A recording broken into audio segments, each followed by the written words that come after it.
தந்தை மகன் தூய ஆவியின் பெயராலே.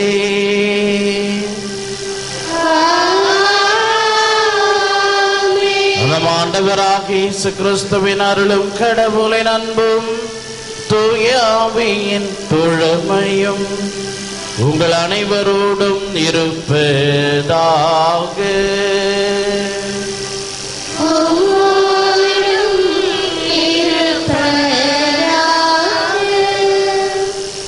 முன்னுரை.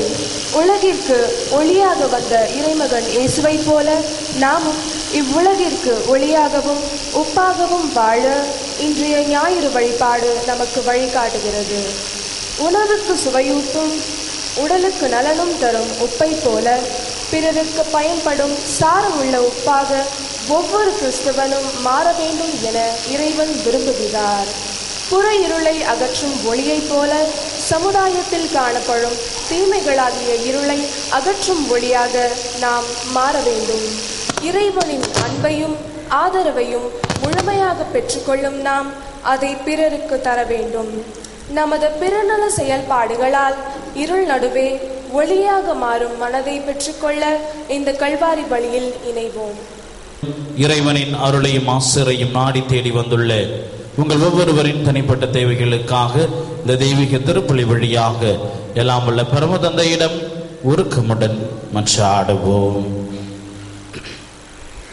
அன்புமிக்க சகோதர சகோதரிகளே, நம் திருமுழுக்கு நினைவாக நம்மை தெளிக்கப்படும் தண்ணீரை ஆசீர்வதித்தருளுமாறு நம் இறைவனாகிய ஆண்டவரை கெஞ்சி மன்றாடுவோமாக.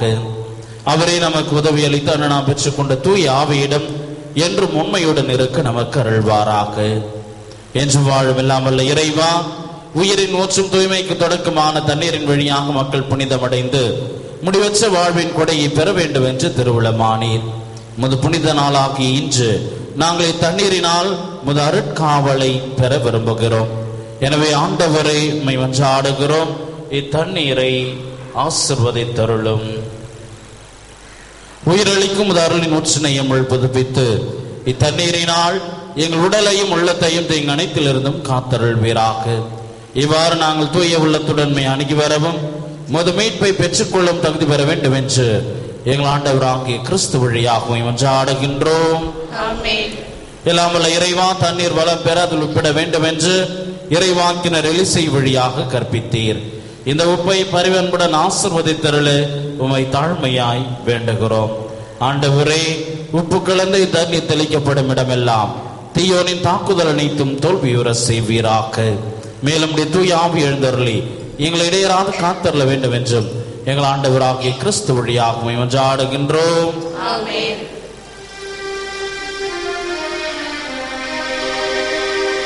ஈசோ புல்லினால் என் மேல் தெளிப்பே,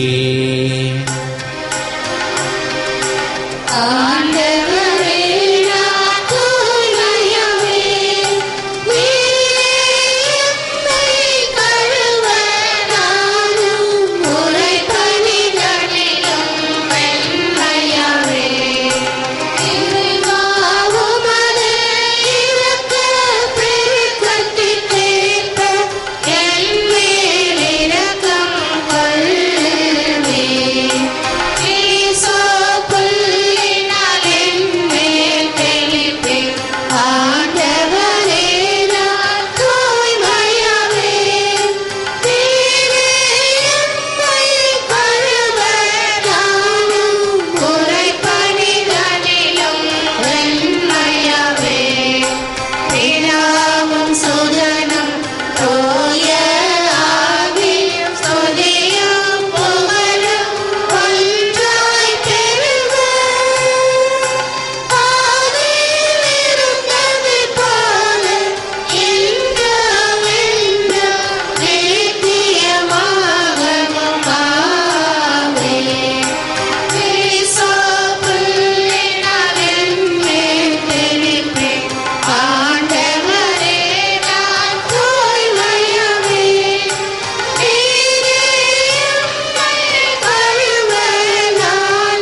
எல்லாம் உள்ள இறைவன் நம் பாவங்களை போக்கி நம்மை தூய்மைப்படுத்துவாராக. இந்த நற்கருணை வழியின் வழியாக நாம் அவரது அரசின் திருவிருந்தில் பங்கு கொள்ளும் தகுதியடைய செய்தருள்வாராக. ஆமென்.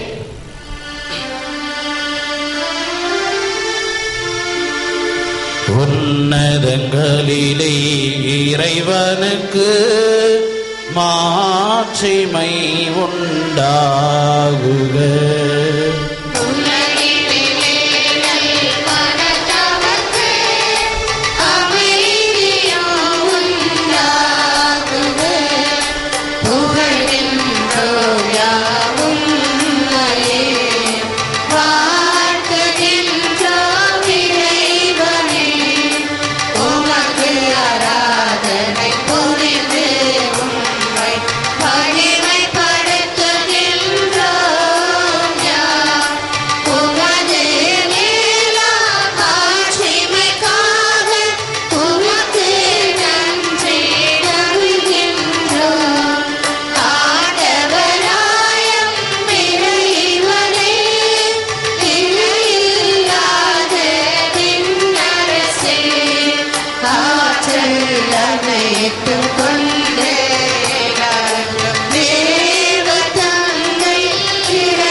ஜெபிப்புமாக.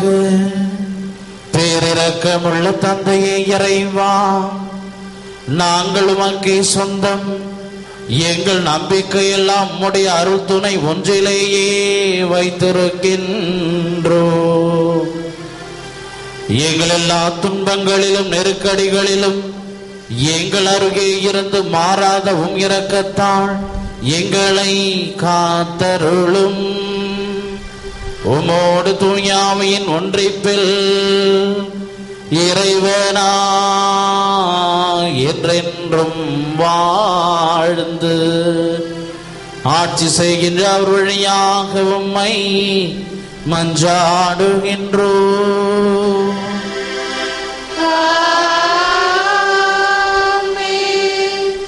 முதல் வாசக முன்னுரை. மனித வாழ்வின் அடிப்படை தேவைகளான உணவு, உடை, உறைவிடம் இல்லாதோருக்கு உதவிக்கரம் நீட்டி இவ்வுலகில் அன்பு ஒளியேற்ற எசாயா இறைவாக்கினர் நம்மை அழைக்கிறார். இவ்விறைவார்த்தையை கேட்டு பயன்பெறுவோம். உன் ஒளி விடியல் போல் எழும். இறைவாக்கினர் எசாயா நூலிலிருந்து வாசகம். அதிகாரம் 58, இறைவசனம் 7 முதல் 10 முடிய. ஆண்டவர் கூறுவது: பசித்தோருக்கு உங்கள் உணவை பகிர்ந்து கொடுப்பதும், தங்க இடமில்லா வறியோரை உங்கள் இல்லத்திற்கு அழைத்து வருவதும், உடை அற்றோரை காணும் போது அவர்களுக்கு உடுக்க கொடுப்பதும், உங்கள் இனத்தாருக்கு உங்களை மறைத்து கொள்ளாதிருப்பதும் அன்றோ நான் விரும்பும் நோன்பு. அப்பொழுது உன் ஒளி விடியல் போல் எழும். விரைவில் உனக்கு நலமான வாழ்வு துளிக்கும். உன் நேர்மை உனக்கு முன் செல்லும். ஆண்டவரின் மாட்சி உனக்கு பின் சென்று காக்கும். அப்போது நீ ஆண்டவரை மன்றாடுவாய், அவர் உனக்கு பதில் அளிப்பார். நீ கூக்குரல் இடுவாய், அவர் இதோ நான் என மறுமொழி தருவார். உன்னிடையே இருக்கும் நுகத்தை அகற்றிவிட்டு சுற்றி காட்டி குற்றம் சாட்டுவதையும் பொல்லாதன பேசுவதையும் நிறுத்திவிட்டு பசித்திருப்போருக்காக உன்னையே கையளித்து வறியோரின் தேவையை நிறைவு செய்வாயானால் இருள் நடுவே உன் ஒளி உதிக்கும். இருண்ட உன் முன்னிலை நண்பகல் போல் ஆகும். இது ஆண்டவரின் அருள்வாக்கு.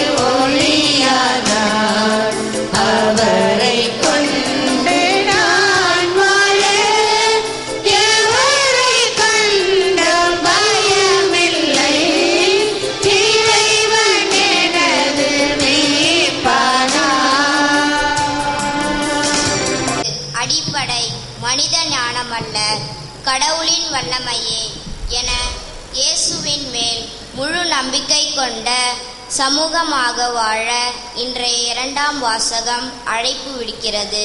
இந்த வாசகத்தை கேட்டு நம்பிக்கையில் வளர்வோம். கடவுளை பற்றிய மறைபொருளை உங்களுக்கு அறிவித்தேன். திருத்தூதர் பவுல் கொரிந்தியருக்கு எழுதிய முதல் திருமுகத்திலிருந்து வாசகம்.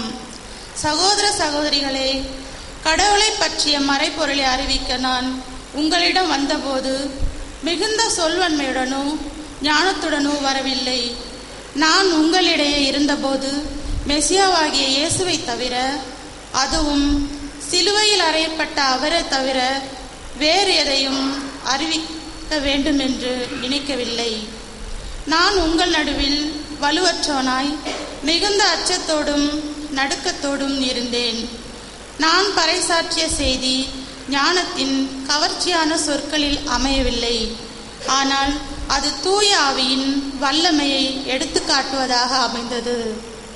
உங்கள் நம்பிக்கைக்கு அடிப்படை மனித ஞானம் அல்ல, கடவுளின் வல்லமையே. இது ஆண்டவர் வழங்கும் அருள்வாக்கு.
ஆண்டவர் உங்களோடு இருப்பாராக.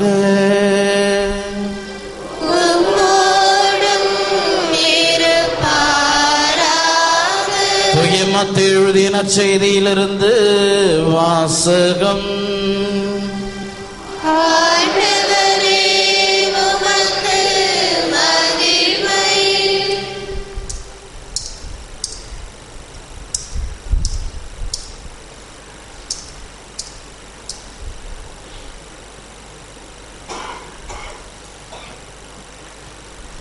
அதிகாரம் 5.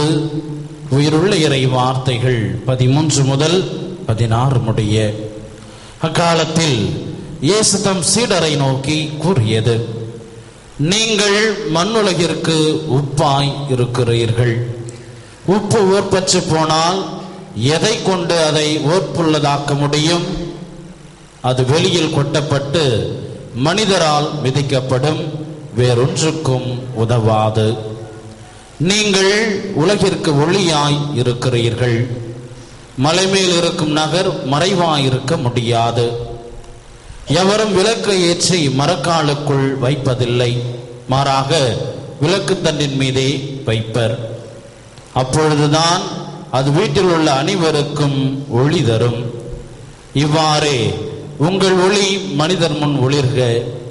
அப்பொழுது அவர்கள் உங்கள் நற்செயல்களை கண்டு உங்கள் விண்ணக தந்தையை போற்றி புகழ்வார்கள்.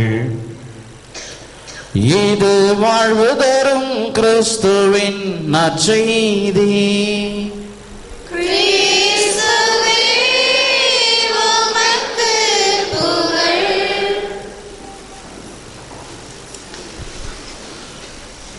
இயேசுவில் அன்புமிக்க சகோதர சகோதரிகளே, பெற்றோர்களே, பெரியோர்களே, நாம் ஒவ்வொருவரும் இந்த உலகில் உப்பாகவும் ஒளியாகவும் இருக்க வேண்டும் என்ற அழைப்பை இறைமகன் இயேசு கிறிஸ்து இன்றைய திருவழிபாட்டின் வழியாக நமக்கு கொடுக்கின்றார். நாம் ஒவ்வொருவரும் உப்பாகவும் ஒளியாகவும் இந்த உலகில் இருக்க வேண்டும் என்பது இறைமகன் இயேசு கிறிஸ்துவனுடைய விருப்பமாக இருக்கின்றது. நாம் அவ்வாறு இருக்கின்றோமா என்று சிந்தித்து பார்க்க இன்றைய திருவழிபாடு நமக்கு அழைப்பு கொடுக்கின்றது.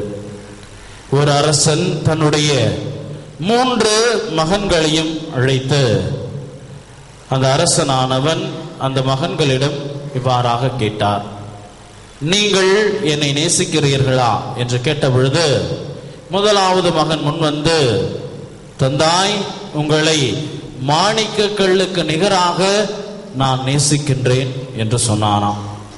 இரண்டாவது மகன் முன்வந்து, தந்தாய், மரகதத்திற்கு நிகராக நான் உங்களை நேசிக்கின்றேன் என்று கூறினாராம். இது ரெண்டையும் பார்த்துருக்கிறீங்களா? நீங்க பார்த்துருக்கிறீங்களா? மாணிக்கம், மரகதம். மூன்றாவது பார்த்துருக்கீங்களா? பார்த்துருக்கிறாங்களாம்.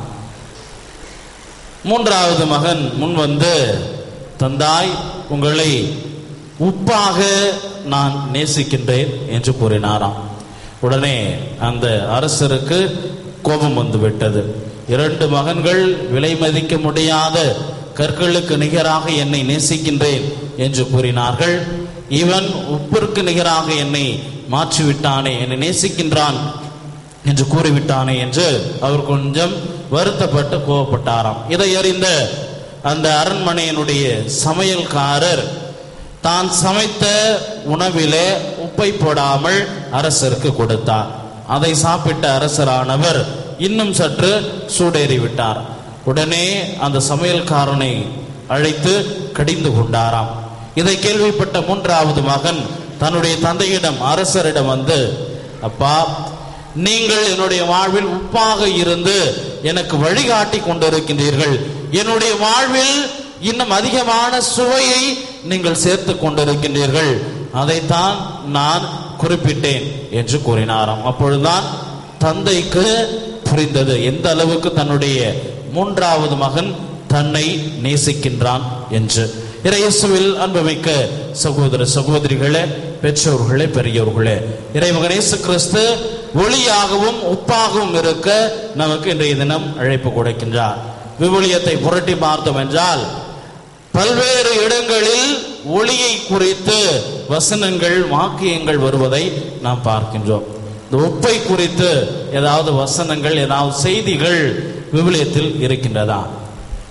இருந்தால் இப்பொழுது கூறினீர்கள் என்றால் உங்களுக்கு பரிசு கைமேல் காத்திருக்கின்றது. உப்பை குறித்து ஏதாவது இருக்குதா? இல்லையா? 100 ரூபா பரிசு. பாருங்க, நல்லா காட்டுங்க. 100 ரூபா பரிசு சொன்னீங்கன்னா அப்படியே கை மேல உங்களுக்கு பரிசு காத்து கொண்டிருக்கின்றது. இப்போ இயேசுநாதர் சொன்னதில்லை, வேற வசனம். 2 அரசர்கள் புத்தகத்தில் வசனம் சொல்லணும். சொல்லுங்க, கை மேல காசு பரிசு.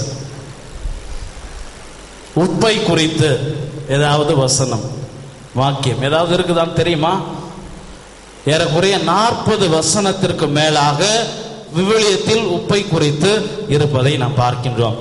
லேவியர் புத்தகம் அதிகாரம் 2 இறைவசனம் 13. நேர்ச்சையான எந்த உணவு படையலும் உப்பிடப்பட வேண்டும் என்று குறிப்பிடப்பட்டிருக்கு. இறைவனுக்கு செலுத்துகின்ற பலியில் உப்பு இருக்க வேண்டும். எண்ணிக்கை ஆகமம் அதிகாரம் 18 இறைவசனம் 19 பார்க்கின்ற பொழுது உப்பு உடன்படிக்கை என்ற ஒன்றையே இந்த இஸ்ரேல் மக்களோடு ஆண்டவர் ஏற்படுத்திக் கொள்கின்றார். உப்பு உடன்படிக்கை என்று இஸ்ரேல் மக்கள் ஆண்டவருக்கு உயர்த்தி படைக்கும் புனித படையல்கள் அனைத்தும் நான் உனக்கும் உன்னோடு இருக்கும் புதல்வர் புதல்வியருக்கும் என்றும் உள்ள நியமமாக தருவேன். இது உனக்கும் உன்னோடு இருக்கும் வழி மரபினருக்கும் என்றும் உள்ள உப்பு உடன்படிக்கை என்று ஆண்டவர் கூறுகின்றார். அதே போன்று எசேக்கியேல் புத்தகம் அதிகாரம் 16 இறைவசனம் 4 பார்க்கின்ற பொழுது அந்த எருசலேமை குறித்து ஆண்டவர் இவ்வாறாக கூறுகின்றார். உன்னுடைய தொப்புள் கொடி அறுக்கப்படவில்லை, நீ கழுவி தூய்மைப்படுத்தப்படவில்லை, உப்பு நீரால் கழுவப்படவில்லை, உன்னை துணிகளில் சுற்றப்படவில்லை என்று இந்த எருசலேம் நகரை குறித்து எவ்வளவு ஒரு மோசமான நிலையில் அந்த எருசலேம் இருந்தது என்பதனை ஆண்டவர் கூறுவதை நாம் பார்க்கின்றோம். உப்பு நீரால் நீ கழுவப்படவில்லை என்று கூறுகின்றார்.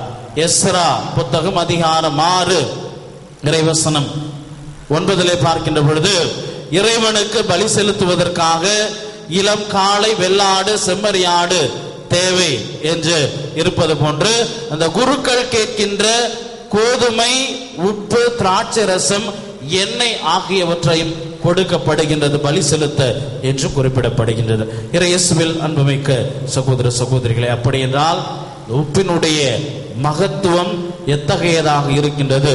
ஆண்டவருக்கு பலி செலுத்துகின்ற பொழுது அந்த பலியில் உப்பு கலக்கப்பட வேண்டும் என்று ஆண்டவர் அறிவுறுத்திருக்கின்றார். அப்படி என்றால் உப்பு எவ்வளவு மதிப்பு மிக்கது என்பதனை நாம் ஒவ்வொருவரும் உணர்ந்து கொள்ள அழைக்கப்படுகின்றோம்.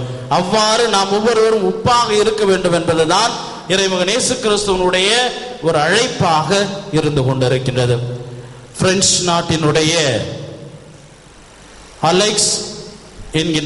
அலெக்சிஸ் என்கின்றவர் 34 ஆண்டுகள் கடல் உப்பு நீரில் கோழியினுடைய இதயத்தை அதிலே அமிழ்த்தி அவர் இயங்க வைத்திருக்கின்றார்.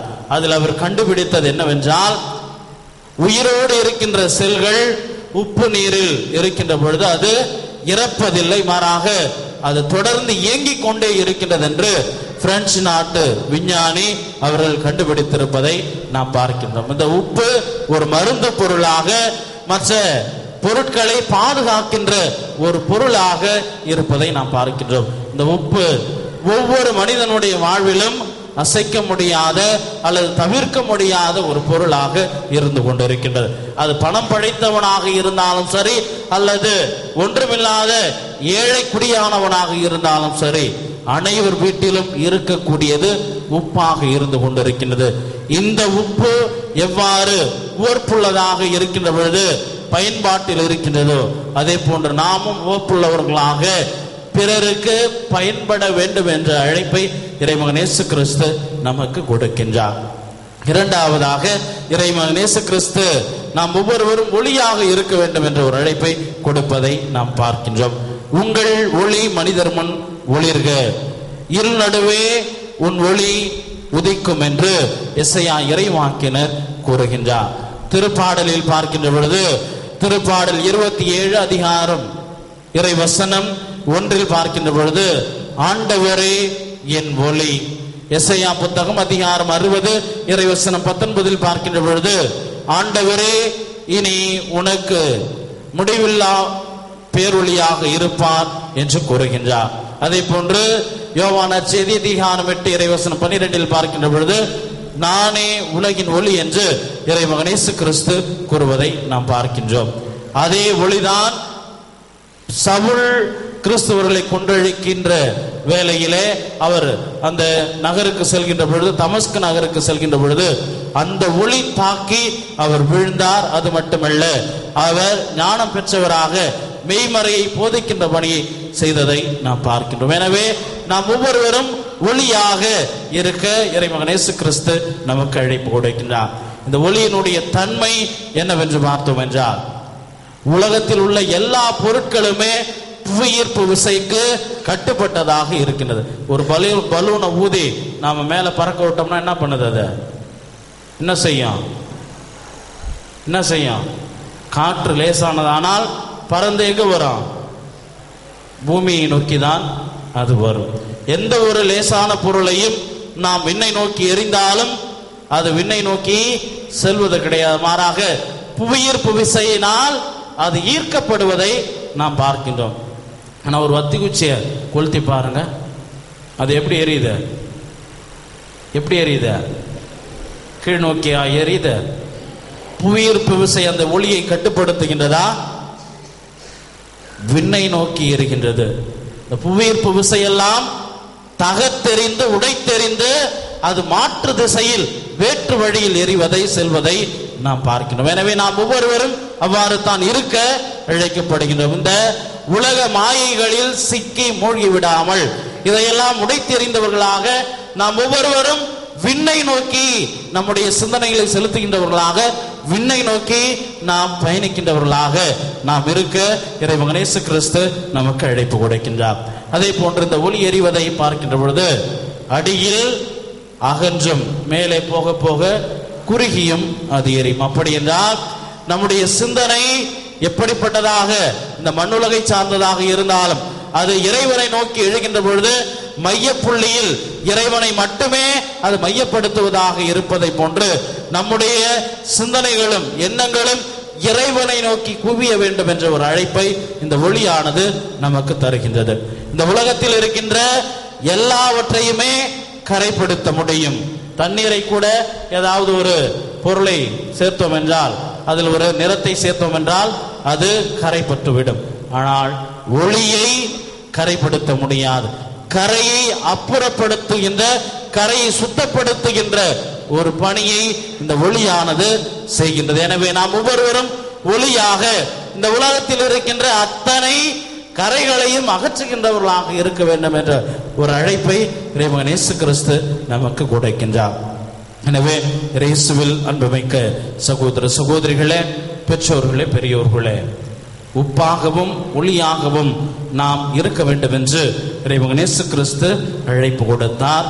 இந்த உப்பும் ஒளியும் பிறருடைய பயன்பாட்டிற்காக இருப்பது போன்று நாமும் பிறருடைய வாழ்வில் பயன்படுகின்றவர்களாக, அவர்களுடைய நல்வாழ்விற்காக நம்மை அர்ப்பணிக்கின்றவர்களாக இருக்க வேண்டும் என்பதுதான் இறைமகன் இயேசு கிறிஸ்துவனுடைய ஒரு எண்ணமாக இருக்கின்றது. உப்பு ஒரு பொருளோடு சேர்க்கின்ற பொழுது அதற்கு சுவை கொடுக்கின்றது, சுவை ஊட்டுகின்றது. அதே போன்று நம்முடைய பணியும் பிறருடைய நல்வாழ்வில் பயன் விளைவிக்க கூடியதாக இருக்க வேண்டும். பிறருக்கு நாம் எந்த வகையில் பயன்படுகின்றவர்களாக, அவருடைய நல்வாழ்வினுடைய முன்னேற்றத்தில் நாம் பங்கெடுக்கின்றவர்களாக இருக்கின்றோம் என்ற சிந்தனையை இறைமகன் இயேசு கிறிஸ்து இன்றைய தினம் நமக்கு கொடுக்கின்றார். எனவே உப்பாக ஒளியாக பிறருடைய நல்வாழ்வில் பயன்படுகின்றவர்களாக, அவர்களுடைய வாழ்வில் ஒளியேற்றுகின்றவர்களாக, வழிகாட்டிகளாக இருக்க முற்படுவோம். அவ்வாறு இருக்கின்ற பொழுது சாரமுள்ளவர்களாகவும் பிறனுடைய வழிகாட்டியாகவும் நாம் மாறுவோம். ஆமென்.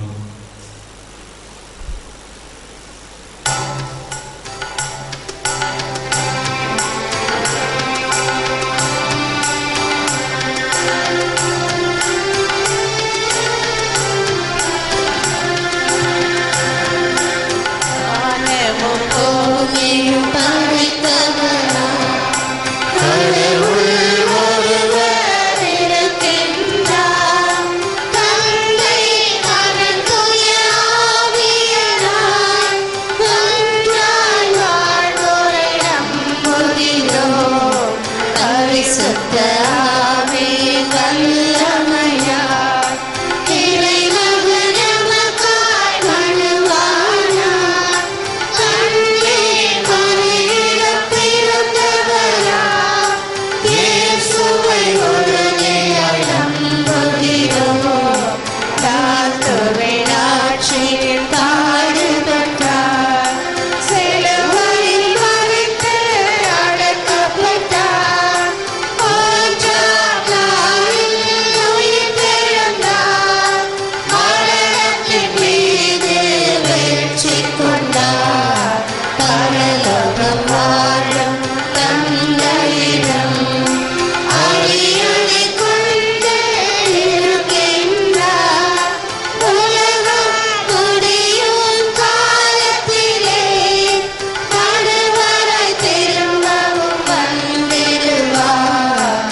அன்புமிக்க சகோதர சகோதரிகளே, எல்லாம் உள்ள தந்தையாம் இறைவன் மக்கள் அனைவரும் மீட்படையவும் உண்மையின் நிறை அறிவும் பெற விரும்புகின்றார். அவர் பால் முழுவன பற்றுதலுடன் நம் வேண்டுதல்களையும் விண்ணப்பங்களையும் சமர்ப்பிப்போம். உலகிற்கு உப்பாக ஒளியாக வந்தவரே, எமது திருச்சபை பிறர்க்கு வாழ்வு கொடுப்பதாக அமைய அயராது உழைக்கும் திருத்தந்தை, ஆயர்கள், குருக்கள், துறவரத்தார் ஆற்றும் பணிகள் பயனுள்ளதாக மாற இறைவா உம்மை மன்றாடுகிறோம். ஆண்டவரே, எங்கள் மன்றாட்டை கேட்டருளும். உன் ஒளி விடியல் போல் எழ வேண்டும் என்றவரே, நாங்கள் வாழும் இடங்களில் அடிப்படை வசதி இல்லாமல் இருக்கும் மக்களுக்கு தாராள உள்ளத்தோடு உதவும் வரமருள இறைவா உம்மை மன்றாடுகிறோம். ஆண்டவரே, எங்கள் மன்றாட்டை கேட்டருளும். பிறர் அன்பின் பிறப்பிடமே இறைவா, உம்மை போல நாங்களும் பிறருக்கு பயனுள்ள வாழ்க்கை வாழ்ந்து நாங்கள் வாழும் இல்லங்களில், பணி செய்யும் இடங்களில் பிறருக்கு உப்பாக ஒளியாக வாழ்ந்திட இறைவா உம்மை மன்றாடுகிறோம். ஆண்டவரே, எங்கள் மன்றாட்டை கேட்டருளும். மனித ஞானத்தால் அல்ல, கடவுளின் வல்லமையால் தான் வாழ்வு கிடைக்கும் என்றவரே, உம்மீது முழுமையாக நம்பிக்கை கொண்ட மக்களினமாக மாற்றி எங்கள் தேவைகளை நீ தருவீர் என நம்பும் மன வலிமையை, நம்பிக்கையை தந்திட இறைவா உம்மை மன்றாடுகிறோம். ஆண்டவரே, எங்கள் மன்றாட்டை கேட்டருளும். நம் ஒவ்வொருவரின் தனிப்பட்ட தேவைகளுக்காக சிறிது நேரம் மௌனமாக மன்றாடுவோம்.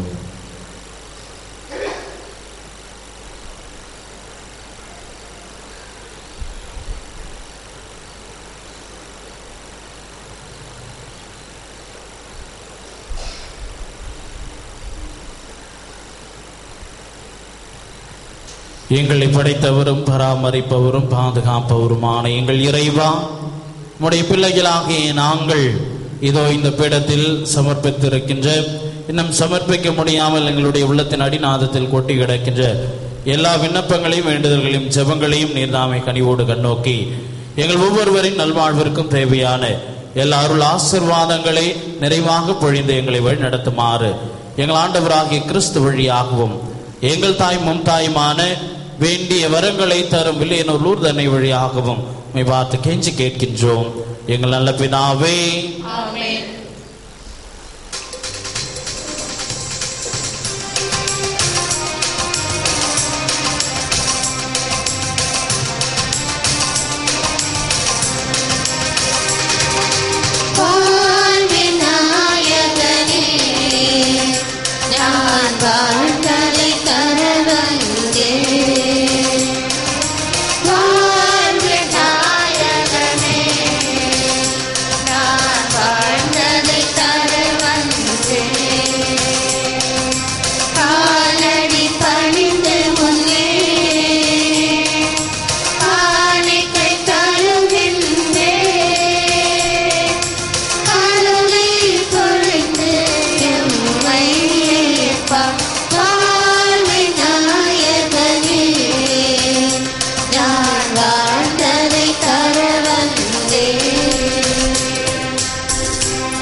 Thank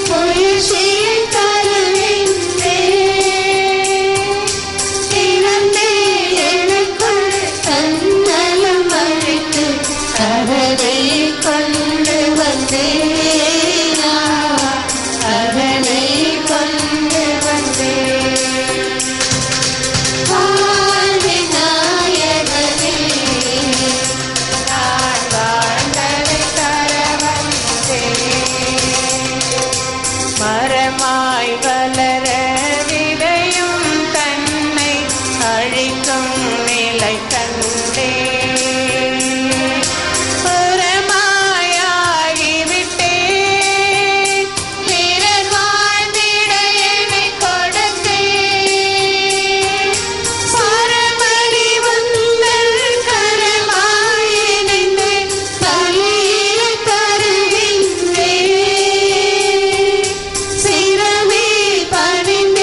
அன்புமிக்க சகோதர சகோதரிகளை நாம் அனைவரும் ஒப்பு கொடுக்கும் திருப்பலி எல்லாம் வல்ல தந்தையாக இறைவனை கேட்டதாகும்படி ஜெபியுங்கள்.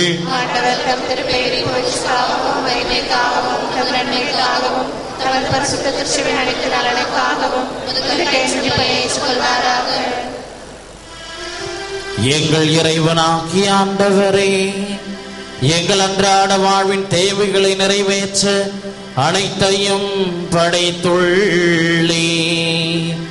இவை அனைத்தையும் நாங்கள் கொண்டு வந்துள்ள இப்பொருட்கள் வழியாக உமக்கு காணிக்கையாக்குகிறோம்.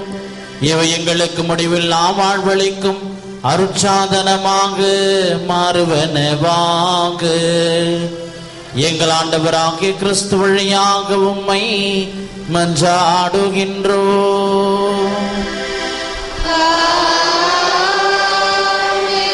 ஆண்டவர் உங்களோடு இருப்பாராக.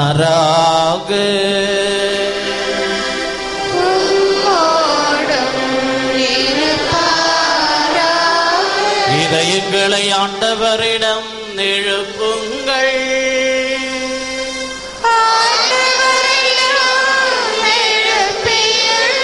நம் இறைவனாகிய ஆண்டவருக்கு நன்றி கூறுவோம்.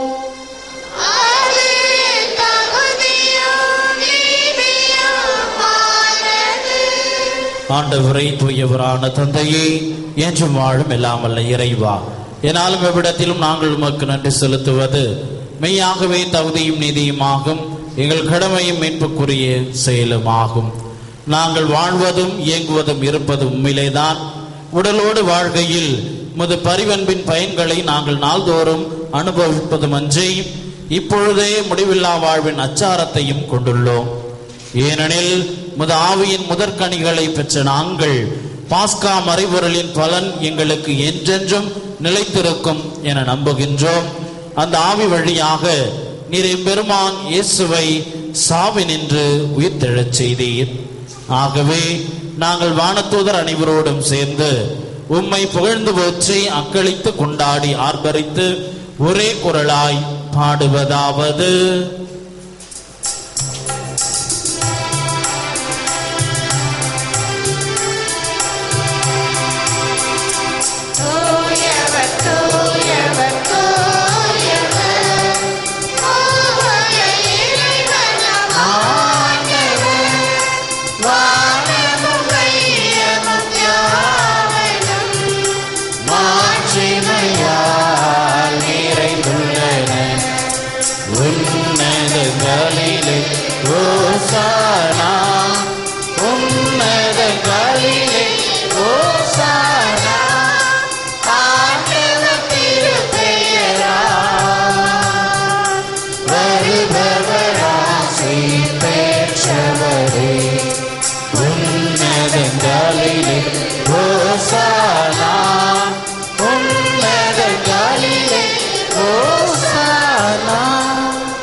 வானக தந்தையே, நிர்வையாகவே தூயவர், புனிதத்திற்கெல்லாம் ஊற்று.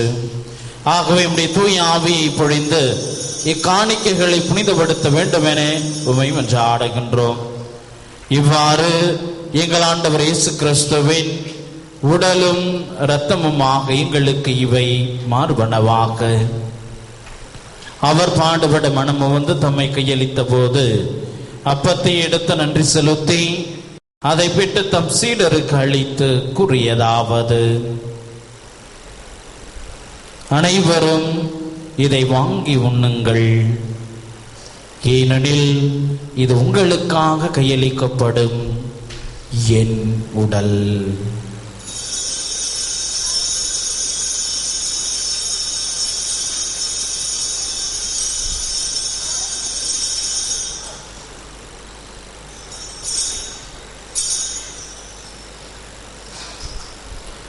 அவர் நம்மை உணவருந்திய பின் கிண்ணத்தை எடுத்து நன்றி செலுத்தி தம் சீடருக்கு அளித்து அவர் கூறியதாவது: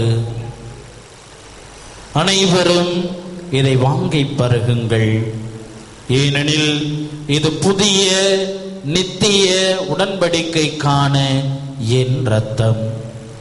இது பாவ மன்னிப்புக்கென்று உங்களுக்காகவும் எல்லாருக்காகவும் சிந்தப்படும். இதை என் நினைவாக செய்யுங்கள்.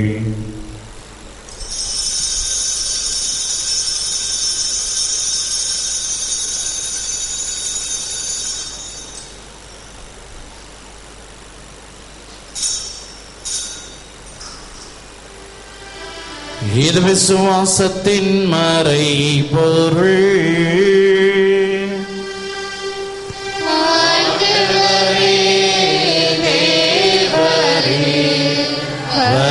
வருமளவும் உமது மரணத்தை அறிக்கையிடுகின்றோ,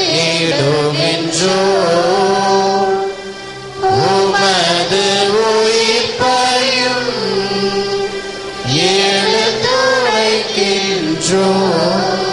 ஆகவே இறைவா, நாங்கள் கிறிஸ்துவின் இறப்பையும் உயிர்ப்பையும் நினைவு கூர்ந்து வாழ்வு தரும் அப்பத்தையும் மீட்பளிக்கும் கிண்ணத்தையும் உமக்கு ஒப்பு கொடுக்கின்றோம்.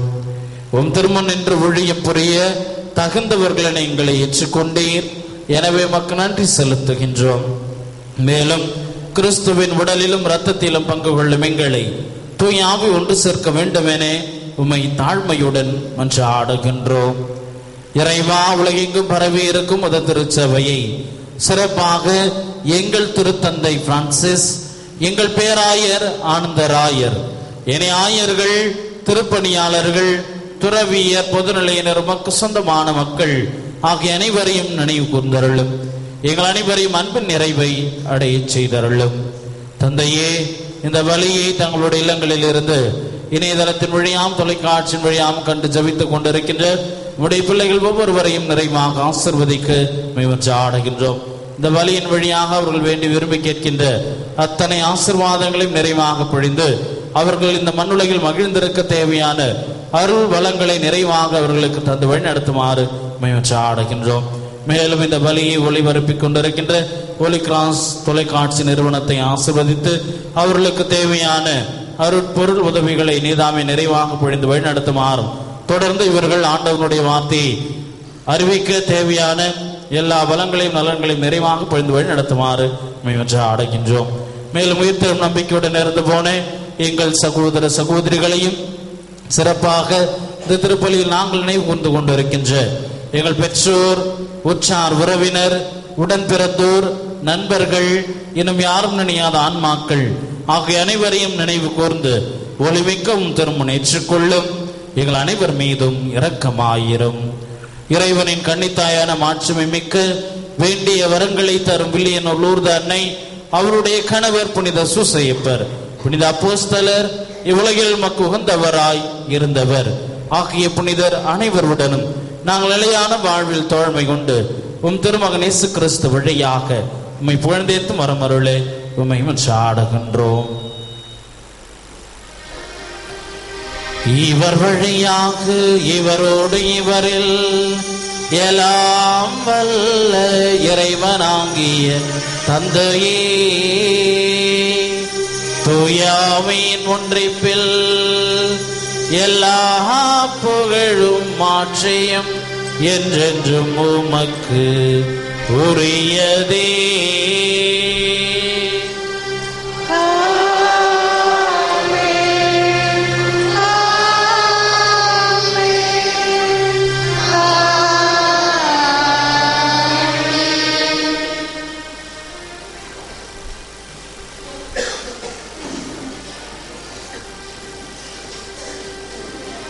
மீட்பரின் கட்டளையால் கற்பிக்கப்பட்டு இறை படிப்பினையால் பயிற்சி பெற்று நாம் துணிந்து பாடுவோம். பரலோகத்தில் இருக்கின்ற எங்கள் பிதாவே, உம்முடைய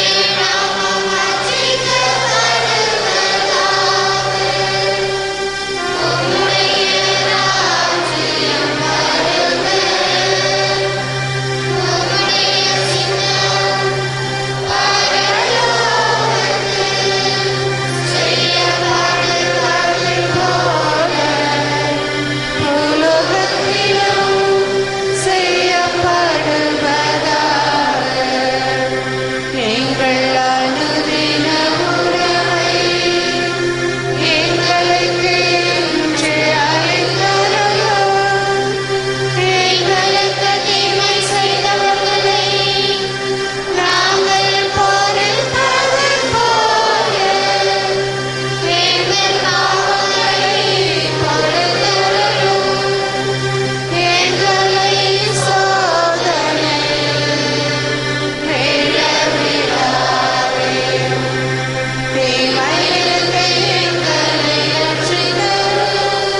ஆண்டவரை தீமை அனைத்திலிருந்தும் எங்களை விடுவித்து எங்கள் வாழ்நாளில் அமைதியை கனிவுடன் அருள உம்மை மன்றாடுகின்றோம்.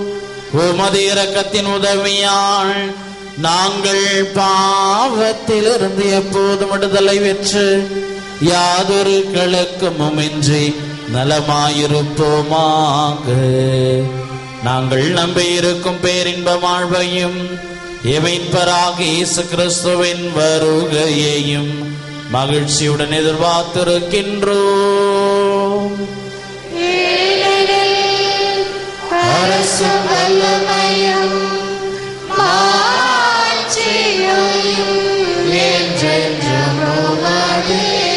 ஆண்டவராகிய இயேசு கிறிஸ்துவே, அமைதி உங்களுக்கு விட்டு செல்கின்றேன், என் அமைதியையே உங்களுக்கு அளிக்கின்றேன் என்றும் அப்போஸ்தலர்களுக்கு மொழிந்தீரேன். எங்கள் பாவங்களை பாராமல் திருச்சபையின் விசுவாசத்தை கண்ணோக்கி எங்களுக்கு அமைதியை முற்றுமையும் அளித்தருள திருவுளம் கொள்வீராக. என்றென்றும் வாழ்ந்து ஆட்சி செய்கின்றவர் நீரே. ஆண்டவருடைய சமாதானம் உங்களோடு என்றும் இருப்பதாக. ஒருவருக்கொருவர் உறவின் வாழ்த்தை அறிவித்து மகிழ்வோம்.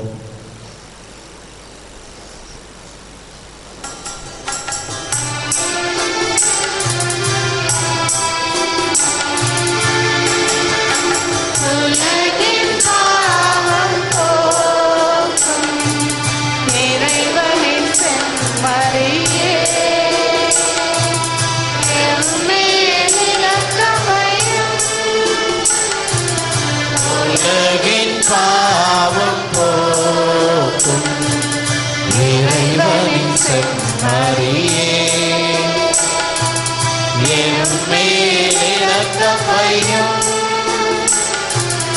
உலகின் பாவம் போக்கும் இறைவனின் செம்மறியே, எமக்கு அமைதி அருளும். இதோ இறைவனின் செம்மறி, இவரை உலகின் பாவங்களை போக்குகின்றவர். நாம் ஒவ்வொருவரும் உப்பாகவும் ஒளியாகவும் இருக்க வேண்டும் என்று அழைப்பு கொடுக்கின்ற தேவன். அந்த அழைப்பை ஏற்று இந்த திருவிருந்தில் பங்கெடுக்க வந்திருக்கின்ற நாம் ஒவ்வொருவரும் பேறு பெற்றோர்.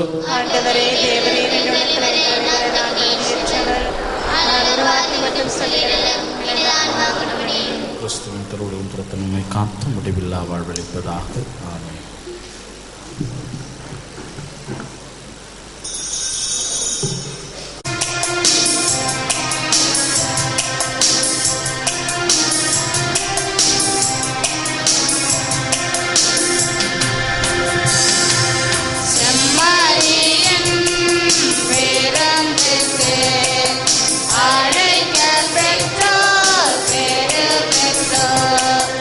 அவ்வேதந்தை உன்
நன்றி கூறி மன்றாடுவோமாக. வானக தந்தையே, இறைவா, ஒரே அப்பத்திலும் ஒரே கிண்ணத்திலும் நாங்கள் பங்கு கொள்ள திருவுளமானி கிறிஸ்துவுக்குள் நாங்கள் என்றும் வாழவும் அதன் பயனாக உலகை உய்விக்கும் நற்பணிகளில் மகிழ்ச்சியோடு ஈடுபடவும் செய்வீராக. எங்கள் ஆண்டவராகிய கிறிஸ்து வழியாக உம்மை மன்றாடுகின்றோம்.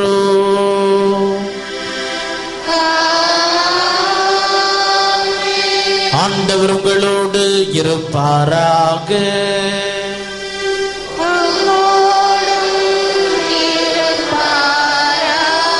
எல்லாம் வல்ல இறைவன் தந்தை, மகன், தூயாவை உங்களை ஆசீர்வதிப்பாராக.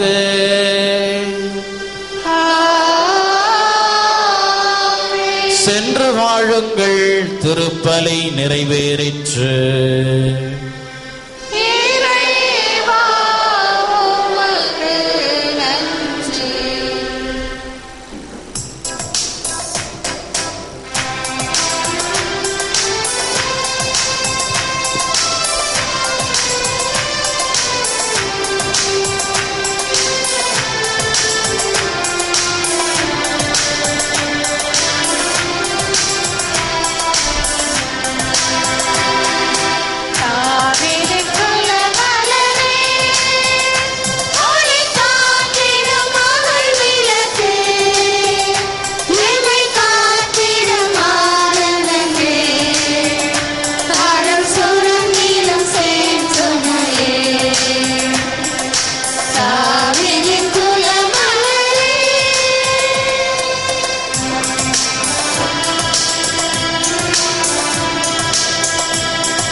ஆமென். மரியே வாழ்க.